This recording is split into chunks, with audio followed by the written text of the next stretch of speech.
Anti-discrimination bill sa mga transgenders giduso human sa pagpatay sa usa ka transgender sa Olongapo City.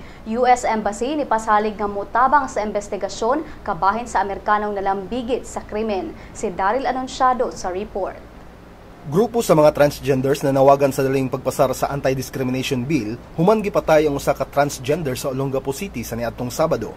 Si Dindy Tan, miyembro sa Board of Trustees sa Association of Transgender People, niingon nga mauna kini ang panahon alang sa gobyerno nga mubuhat og lakang aron maprotektahan ug masiguro ang katungod sa sama niyang transgender.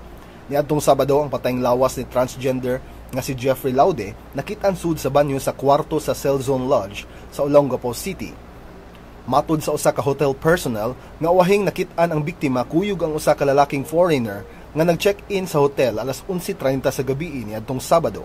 Matud ni Tan nga ila pang gipakasayod karon kung ikapila na kini nga insidente. Apan sigon niya nga dili kini mao ang unang higayon nga dunay gipatay nga transgender.